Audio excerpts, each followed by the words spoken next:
سلام دوستان قشنگم، چطورین؟ خوبین؟ انشالله که هر کجا هستین زندگی بر وفق مراد باشه، شاد و سلامت باشین. با یک ویدیو دیگه از کانال ما در خدمت شماییم.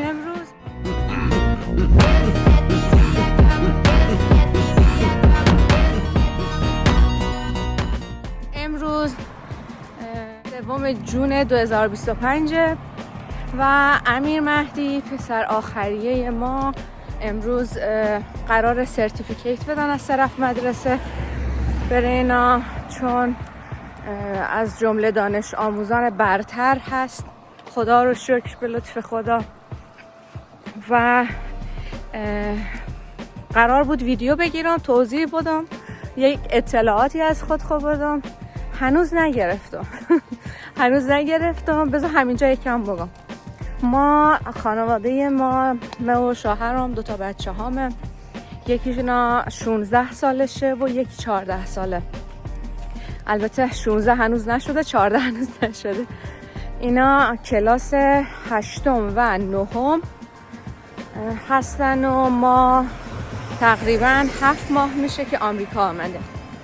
آمریکا رسیدیم، کالیفرنیا زندگی میکنیم و طبق حالا نمیدونم اطلاعات دارن یا نه، الان دیگه اواخر مدارس آمریکا هست. تقریبا تا 1 هفته دیگه اکثرا تعطیل میشن و سال تحصیلی به پایان میرسه.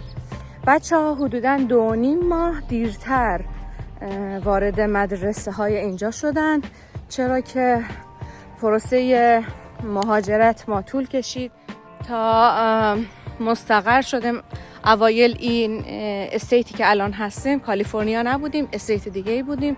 تقریبا 1 ماه، بعد 1 ماه وارد اینجا شدیم. خب اینجا هم که میای باید یه سری کارا طی بشه، سوشال سکیوریتی بیاد دیگه، خونه داشته باشیم، آدرس خونه داشته باشیم. خلاصه 1-2 ماه طول کشید تا بچه ها تونستن پذیرش مدرسه رو بگیرن و ثبت نام بشن. یکی از خوبی هایی که میشه گفت بعد از ورود به آمریکا هست اینه که بچه ها در هر لولی که هستن، یا نسبت به سن یا نسبت به او گریدی که سال تحصیلی که بچه ها تو کشور قبلی بودن، اینا وارد مدرسه میشن. بعد کلاس ها اینا به این صورتی که همه هم سطح نیستن، کلاس ادوانس دارن، پیشرفته دارن و کلاس های رگولار یا همون به قولی معمولی تر اونا رو دارن. الان از کنار یک مدرسه دارم رد میشم، بچه ها دارن بازی. ما که بچه ها ثبت نام کردیم، بعد از ورود به اینجا باید یه آزمون زبان بدن. آزمون زبان الزامیه و مشخص میکنه که سطح زبان بچه ها تو چه سطحیه. بچه ها که آزمون دادن مشخص شد که سطح زبان اینا ادوانس هست. حالا ای که چرا ادوانسه باز داستان خودشو داره که حتما به شما میگم تا از تجربه ما استفاده کنین. اگر قصد مهاجرت دارین، اگر برنامه شما ایه که مهاجرت کنین، حتما به فکر زبان بچه ها باید باشین، چون از هر چیزی واجب تره. بذارم اینجا بشینم یه خورده به شما داستان رو تعریف کنم. چه جاییه؟ سرسبز. دو طرف هم که مدرسه بچه ها، خدا کنه سر صدا نباشه. هنوز وقت هست یه خورده اینجا با شما حرف بزنیم. من هم که عاشق سبزی و درخت و این داستانا. خلاصه ما ایران که بودیم تقریبا کلاس 4 و 5 بچه ها کلاس زبان رو به صورت آنلاین شروع کردن. هفته ای 2 یا 3 جلسه آنلاین داشتن. وقتی کلاس 4 و 5 بودن، من با خود هرچی فکر کردم که با این هفته ای 2 بار یا 3 بار آنلاین شدن بچه ها پیش نمیرن و خودم همزمان دانشجو بودم. او زمان سال آخر ماماییمه بود و خب حسابی درگیر بودم. خلاصه قرار شد که بچه ها کلاس 4 و 5 نرن. رفتم با مدیر صحبت کردم، با معلم صحبت کردم، گفتم ما همچین پلانی داریم در آینده، قرار مهاجرت کنیم. و شاید باور نکنن او زمان ما نه کیس مهاجرت داشتیم نه هیچی، یعنی نه روزن امیدی داشتیم. تنها چیزی که بود این بود که من داشتم دانشگاه به صورتی میرفتم که بتونم برای PhD اپلای کنم. یعنی تنها اون روزنه نوری که ما در زمینه مهاجرت داشتیم اپلای دانشجویی بود و بس، که خب خیلی سخت بود، همه گفتن نمیشه، خلاصه خیلی داستان داشت. بعد کلاس 4 و 5 قرار شد بچه ها نرن. کلاسای زبان نا شد 4 روز در هفته، گاهی خسته می شدن 3 روز در هفته، بیشتر 4 روز در هفته. و همچنین ما فامیلی فرنز 2، حالا اونایی که بچه دارن میفهمن کتابی که بچه ها معمولا میخونن، اینا شروع کردن از فامیلی فرنز 2 سطح 2 و ما روزی که رفتیم به اینا کتاب خریدیم 2 تا 6 با هم خریدیم، گذاشتیم خونه و برین هم گفتیم که همون سال PS5 سال اولی بود که وارد بازار شده بود. گفتیم اگر شما تا لول 6 برسین ما به شما PS5 میگیریم. و باید بگم که بچه ها تا اون زمان نه پلی‌استیشن داشتن، نه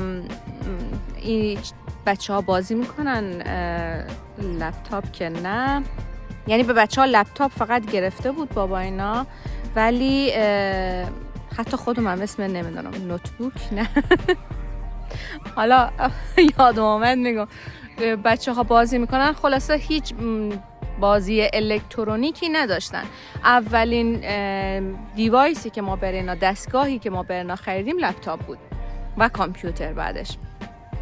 خلاصه گفتیم اگر شما به فامیلی 6 برسین ما به شما چیز میگیریم، پلی‌استیشن میگیریم. و از نظر خود ما میگفتیم 1.5 سال اینا زمان میبره تا برسن، کجا مثلا قرار نیست که امسال باشه و امسال بره اینا تهیه کنه. شاید باور نکنیم در عرض چند ماه من داشتم خونه مرتب میکردم کتابار، بعد یهو دیدم که بچه های فامیلی 6 دستنایه. گفتم بچه ها فامیلی 6 رسیدین؟ گفتن نه 5 داریم تموم میکنیم، داریم 6 نگاه میکنیم که میخوایم 6 برسیم ببینیم چه جوریه کتاب، یعنی چقدر فرق نه. بعد شبش آمدم به آقا صادق گفتم که اینا فامیلی 6 رسیدن و دارن میرسن. خب ما از بچگی سر هر حرفی که به بچه ها میزدیم، هر حرفی، یعنی اولا که قول الکی نمیدادیم، اگه قرار بود قولی بدیم سر قوله بودیم، چرا که او حرف ما همیشه برای اینا سند باشه که نشه که خدای نکرده همینجوری دارن یه حرفی میزنن. خلاصه تولد امیر مهدی ما برای پلی‌استیشن گرفتیم که خیلی سورپرایز شدن، خیلی خوشحال شدن و همون ما هم رسیدن به فامیلی فرنز 6. بعد از او هم انگار کلاس 4 و 5 خور رفتن چیز دادن، مثل جهشی بود خب، ولی جهشی محسوب نمیشد دیگه، کل سال نرفته بودن، فقط رفتن آزمون دادن. آزمونای او هم دادن، رسیدن لول بعدی. و زبان اینا یک جورایی همون سال یه زحمتی برای اینا بود، ولی رسیدن به او حالت روان شدنه، یعنی درک از زبان کامل شدن و خیلی لول آپ کردن، خیلی سطحنا آمد بالا. بعدش کلاس 6 امیر مهدی و 7 محمد سالم، 7 و 8 وارد اینترنشنال شدن، مدرسه اینترنشنال مشهد که یک دونه مدرسه هست. اونجا وارد شدن و دیگه همه مضامین انگلیسی شد. او هم داستان داره، ما 1.5 ماه از مدارس، شروع مدارس رد شده بود، فکر کنم آخرای آبان بود اگه اشتباه نگم، آبان بود یا اوایل آذر. ما فهمیدیم که داخل مشهد مدرسه اینترنشناله. مدرسه اینترنشنال خب پا شدیم رفتیم، 1.5 ماه گذشته بود. میگفتن که قبل از اینجا کجا بوده مدرسه اینا؟ اوکی مدرسه فلان 2 زبانه بوده، ولی خب زبان مدرسه به سبکی نبود که بچه آماده باشن. گفتن ما از اینا مصاحبه میگیریم، اگر قبول شدن میپذیریم به مدرسه. من گفتم اوکی، که فیلم او رم دارم، که کلا ازشون گریه میکردم. اولین جایی بود که به لحاظ زبان انگلیسی بچه ها او احساس افتخار به ما دادن و به خود دادن، چون خیلی سرزده ما رفته بودیم، نمیدونستیم که مثلا همین الان قرار مصاحبه بگیرن یا مثلا یه آمادگی بچه‌ها بگیرن. نشستیم و آقای مدیر اینا که اونجا بودن شروع کردن با بچه‌ها صحبت کردن و من داشتم آروم ویدیو میگرفتم و خیلی قشنگ از پس بر آمدن. اونا نگاه کردن طرفم، گفتن خانم با اینا چیکار کردی؟ گفتم که من کاری نکردم، زحمت خودنا بوده. و خیلی حس خوبی بود اونجا. اولین بار بود ما همچین حسی تجربه کردیم. 2 سال که اینترنشنال خوندن، نمراتنا عالی بود، معدلنا هم عالی تر. و ما پارسال یعنی سال 2024 وارد پروسه مهاجرت شدیم، آمدیم ویزا شدیم، سپتامبر وارد آمریکا شدیم و فکر میکنم نوامبر اگه اشتباه نگم بچه ها وارد مدرسه شدن که تقریبا 3 ماه گذشته بود. وارد مدرسه شدن. اینجا هم که آزمون زبان دادن، روز آزمون زبان اینا اون ناظری که انگار مال آزمون زبان بود به من گفت کدوم کشور بودیم، از کجا آمدین؟ گفتم از افغانستان و ایران. برای جالب بود، میگفت هر کس از اونجا میاد سطح زبان مشکل داره ولی مال بچه‌های شما ادوانس هست و مشکل زبانی ندارن.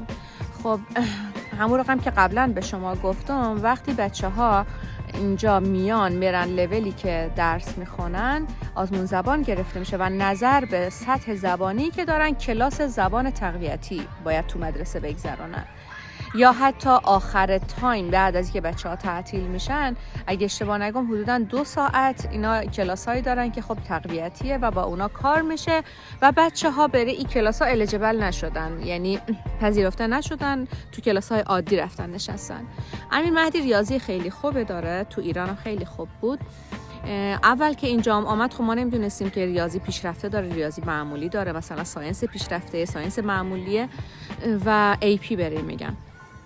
بعد از حدوداً 20 روز 1 ماه معلم ریاضی اینا متوجه شده بود که همه مهدی بلده، باید بره سطح پیشرفته بشینه، که مهدی باز دوباره آزمون گرفت و نمره خیلی بالا بود و رفت ریاضی هم پیشرفته. خلاصه از روزی که بچه‌ها اینجا آمدن خیلی بابت این موضوع که اینا مشکل زبان ندارن، خیلی قشنگ با بچه‌ها با فرهنگ اینجا زود عجین شدن، زود کانکشن گرفتن، زود ارتباط گرفتن. و داخل مدرسه چون یکی از دغدغه‌هام این بود که بچه‌ها همیشه خب نمرات اینا بالا بوده، به عنوان تاپ استودنت بودن، دانش آموز برتر بودن، همیشه وقتی اینجا بیان اگر نباشن اون مدلی نکنه یک شکست خیلی بدی بخورن، حال اینا بد بشه و افت درسی داشته باشن، که به لطف خدا واقعا خیلی بابتش شکرگزارم که همچین اتفاقی نیفتاد که هیچ اعتماد به نفس اینا بالاتر رفت.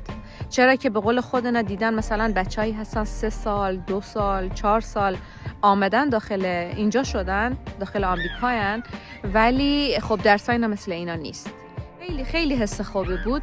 الان 3مین سرتیفیکیتی که قراره به امیر مهدی بدن از روز که وارد مدرسه شده و خود ای بره ما واقعا با ارزشه. حالا شاید از نظر خیلی از خانواده حالا دیگه سرتیفیکیت باشه، ولی بره می مادر، بره امیر مهدی، به اون حالا امیر مهدی خودش شاید خیلی چیز نباشه چون از خود توقع بالایی داره، فکر میکنه همیشه چون گرفته باید همیشه بگیره، یعنی همچین آیدیایی داره.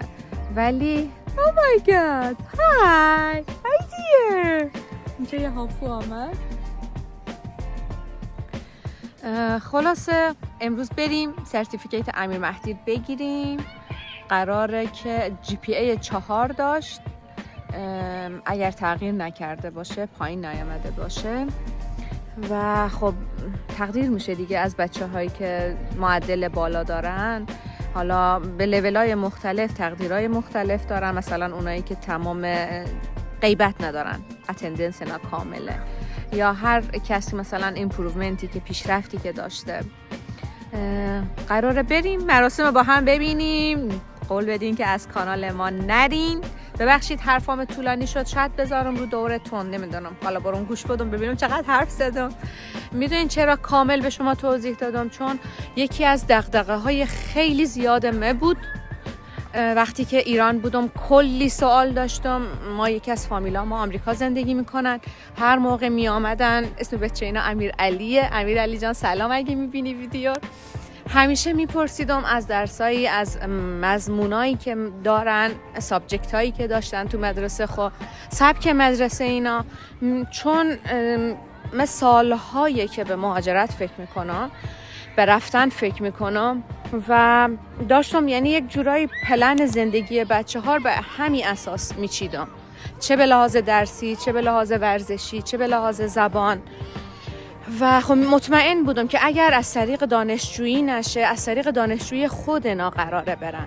شاید باور نکنن من بچه ها از سن 10-11 سالگی اجازه آشپزی دادم که آشپزی کنن حتی. چرا؟ چون اگه قرار بشه یه روزی مهاجر باشن، تنهایی از پس خود و مستقل بودن بر بیان.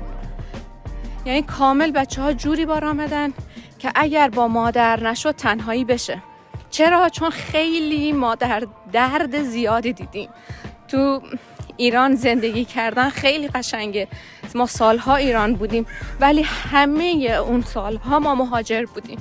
ما پذیرفته نشدیم با اون لول درسی که ما داشتم، ولی هیچ فایده ای نداشت. نه کاری برم تعلق میگرفت به عنوان یک شهروند. حتی میدونن دیگه، همه اونایی که ایرانن این موضوع میدونن، خیلی ها گارد دارن سر این موضوع، ولی هیچ موقع ننشستن پای حرفای ماهایی که سالها داخل ایران به صورت قانونی بودیم. ما که نمیگیم غیر قانونی، غیر قانونی هر جای دنیا باشی خوب نیست، ولی کسی که به صورت قانونی میاد حداقل حق ایر داشته باشه که یک گواهینامه داشته باشه. میدونن تا من گواهینامه گرفتم کلی قید و بند بود. مثلا باید ازدواج کرده باشی و صاحب 1 یا 2 فرزند باشی. خب خیلی از دانشجو همچین شرایطی نداشتن. نمیخواستم تو این سنی که الان خب من تو این سن قرار شد مهاجرت کنم، بچه ها برسن تو این سن مهاجرت کنن و همه چیز دوباره از صفر. اونایی که مهاجرت کردن میدونن تو کلی درس خوندی که اینجا بلا تکلیفی، نمیدونی چی میشه. تو میتونستی شخصیتی داشته باشی تو این سن اگر کشور آرومی میداشتی، که الان هیچی شخصیت هیچه به نظر من. شخصیت کاری، شخصیتی از لحاظ مالی. مثلا شوهرم معاون کمپانی خودنا، برادرها معاون بودن، ولی اینجا چی هن؟ اینجا معاونن؟ اینجا شرکت دارن؟ نه، همه چی از صفر. و همینه زندگی مهاجرتی، همینه. باید یک سری چیزا قربانی بشن تا برسی به این چیزی که تو چی میخواستی از مهاجرت. ما میخواستیم که بچه ها مثل ما این تجربه های دردناک نداشته باشن، جای زندگی کنن که با پاسپورت بتونن یک کشوری که آرزو دارن ببینن. من عاشق نیچرم، عاشق طبیعتم. شاید داخل پیج زیاد ببینین ویدیو هامان، ولی تمام سالهایی که ایران بودم نرفتم طبیعت، نرفتم سفر. شاید سالی 1 بار، 2 سال 1 بار. چرا؟ چون داشتم سخت درس میخوندم که معدلم خوب باشه که بتونم اپلای کنم، که رزومه خوبی داشته باشم که بتونم اپلای کنم، که یک طرفه باشم، که سرنوشتم مشخص بشه هر چه زودتر. چقدر حرف زدم. نمیدونم دارین رد میکنه، نمیدونم دارین میشنوین، ولی کلی حرف دارم که با شما بزنم. ممنون که هستین داخل کانال ما. حالا ادامه رم ببینیم با هم، برگردیم. خداحافظ فعلا.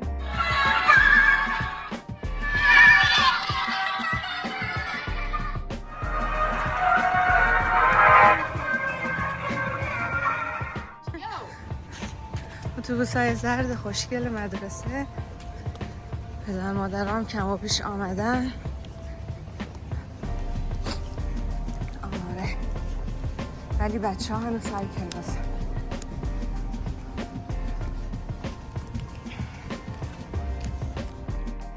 بچه های هر کلاس اینجوری میان رو صندلی ها میشینن.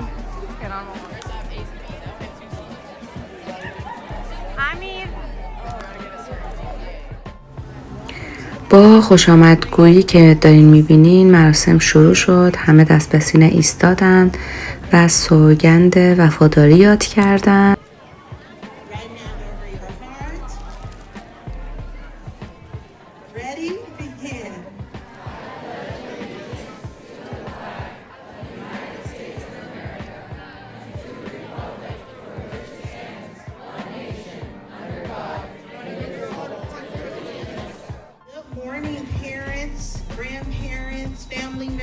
Guests, we are here to celebrate our 8th graders. They are going to be receiving a number of awards today. همینطور که میبینین اینجا داشتن معلم ها رو معرفی میکردن و خب نسبت به علاقه‌ای که بچه ها نسبت به اون معلم داشتن خب بیشتر دست میزدن و جیغ میزدن و هیجان میدادن.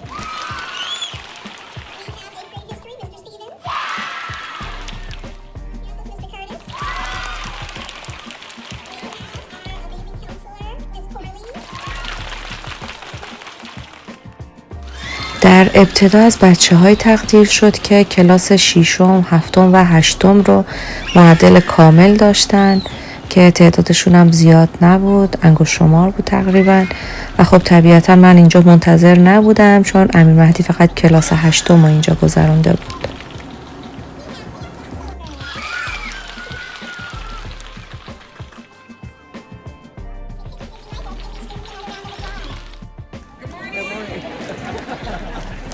Good morning, Sun Devils.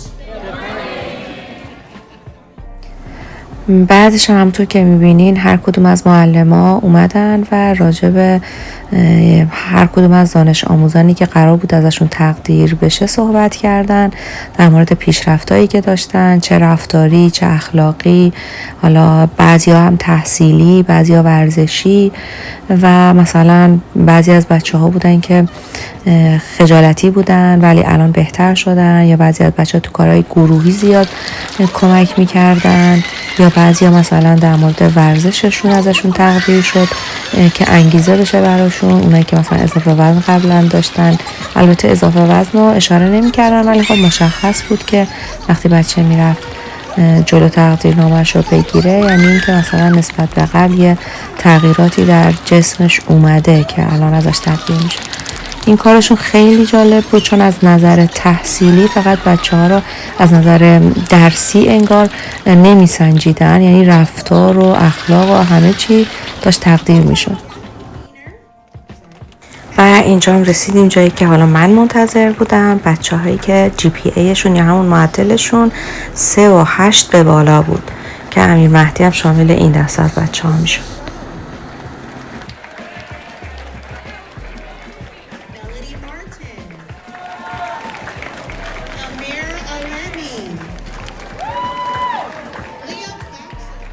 آقا امیر مهدی عالمی که داره میره جایزه‌شو بگیره، همون سرتیفیکیتشو بگیره. خواستم مامان جان اینجا بگم که ایشالله دعا میکنم همیشه موفق باشی، اون گل لبخند همیشه روی لبای خوشگلت باشه، دیگه هیچی مهم نیست، فقط تو شاد باشی مامان جان.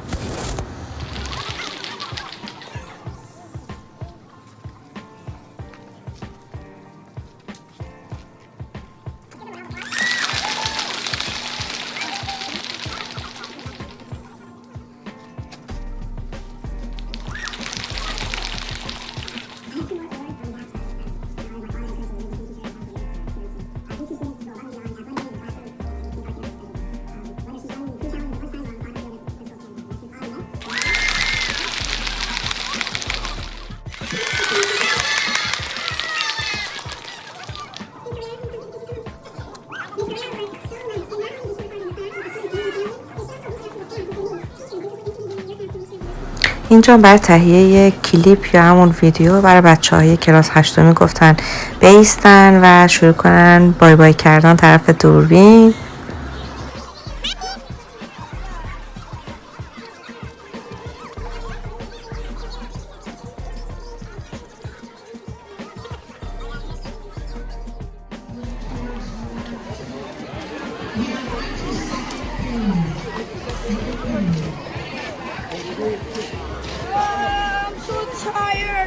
ناراحتی بی‌تفاوتی حس قلبی واقعی. بیا تو حرف بزن. چی بگو؟ هر چی دلت میخواد. نظرت راجع به مهدی چیه؟ خوبه کل ای داره. کل ای ها؟ سال چندم تو اینجایی؟ در امریکا 4 سال میشه. 4 سال؟ آفرین. این سال چندمینه؟ یک سال. شما با هم رفقه نه؟ موفق باش. راضی هستی بابت ویدیو؟ اوکی. سینفینین؟ داریم همی سگم پیرم اردیم آنو چی نشتیم. سنفا شما متفاوت. خدا بس. بخیر بره. بگیر. Thank you.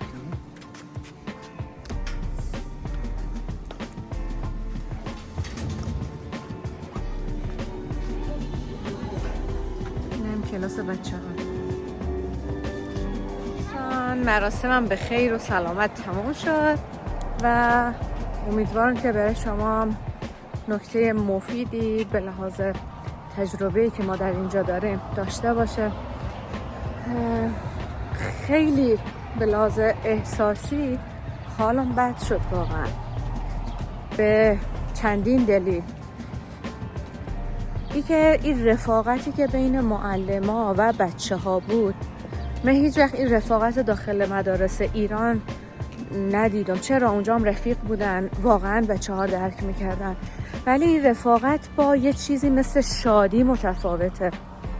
اینقدری اینا شاد و پر انرژی و سرحال و اصلا باور آدم نمیشه که این مثلا معلمن، اینا دانش آموزن، اون مدیره، اون ناظمه، به طور مثال دارم میگم.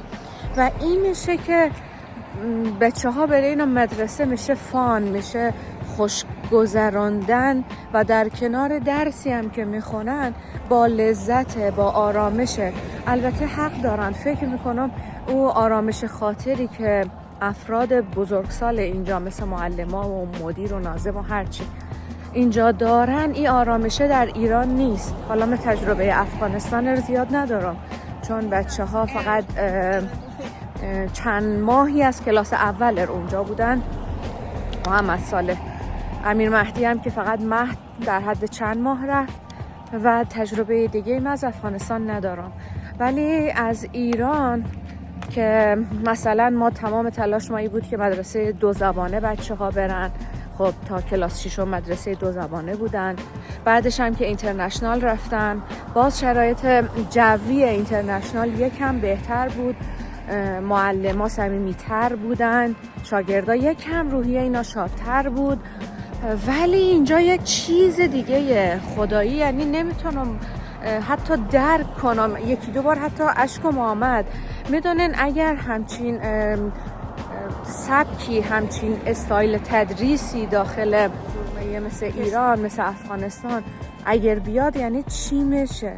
چرا؟ چون بچه های او طرف واقعا سخت کوشن، درس خونن و ضد حال بیشتر میخورن با ای که سخت کوشن و درس خون. این طرف با ای که اصلا درس خون نینا، یعنی خیلی اهل تلاش و چیز نیستن ولی روحیه های بالای دارن و فکر میکنم در آینده همون روحیه و اعتماد به نفس و قدر دونستن اینا باعث میشه که اینا یک جورایی مثلا مستقل تر بار بیان و یک جورایی بیشتر چیز میشن، موفق میشن. نمیدونم، خیلی حرف بره گفتن هست، خیلی زیاد وقتی آدم بخواد مقایسه کنه. مثلا داشتن جایزه میدادن برای کسایی که اوایل مثل کلاس 6 که اینجا آمده بودن و 7 شای بودن، خجالتی بودن و روح و کار کردن، الان بهتر شدن. یا مثلا جایزه میدادن برای کسی که اضافه وزن داشته، وزن مثلا الان پایین آمده، ورزشی و متعهد بوده به ورزش، خود کلاسا خور ادامه داده. نمیدونم اصلا یک جوری داشت به هر بهانه ای اصطلاحاً داشتن اونا رو می آوردن بالا و خانواده ها دست بزنن و بچه ها داد بزنن. خب خود همین میدونن چقدر انگیزه میشه، چقدر انرژی میشه. حالا فکر کن مثلا همینا باشه او طرف، خب نیست.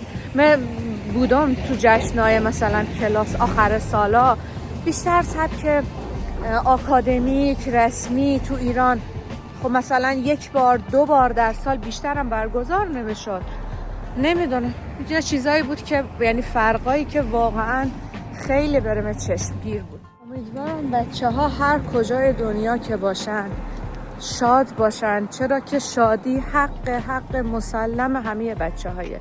فرقی نداره دارن تا چه خانواده‌ای تا چه شرایطی زندگی میکنن، باید شاد باشن. چرا؟ چون وقتی بزرگ میشن بخواین نخواین وارد دنیای پر استرس و پر مشغله ما آدم بزرگان میشن و واقعا هر چقدر هم مرفه باشن، هر چقدر هم اوکی باشه زندگی نه، ولی او استرس و استراب نمیذاره که او لذت واقعی زندگی رو بچشن. تنها زمانی که اینا میتونن واقعا شاد و دور از هر دغدغه‌ای باشن همین سنای کوچیکی اینای اصطلاحاً و هیچ وقت برای اینا تکرار نمیشه. کاش بتونیم همه ما پدر مادرها او محیط امن، او آغوش امن، او پناه امن برای اینا مهیا کنیم تا فقط اونا یک جورایی زندگی کنن و لذت ببرن. درسته اونایی هم که تو سختی بودن مثل ماها، سخت بار آمدیم، سخت کوش شدیم، اوکی، ولی یک چیزی ته ذهن ما همیشه فریاد میزنه که ما نه بچگی کرده نه نوجوانی خور فهمیدیم. نمیدونم واقعا. اینجا یه پارکه، چه آرامشی داره. حرف گفتن زیاده. ممنون که در پیج ما هستین، منتظر ویدیوهای بعدی باشین. خیلی خوشحالم که هستین. سابسکرایب بکنین که ما رو گم نکنین. حتما نظرات و پیشنهاداتی اگه دارین با ما در میون بگذارین. خوشحال میشم ببینم سوال اگه هست جواب بدم. انشالله که همیشه هر جای دنیا هستین شاد، سلامت، پر انرژی و زندگی بر وفق مراد شما باشه. خداحافظ.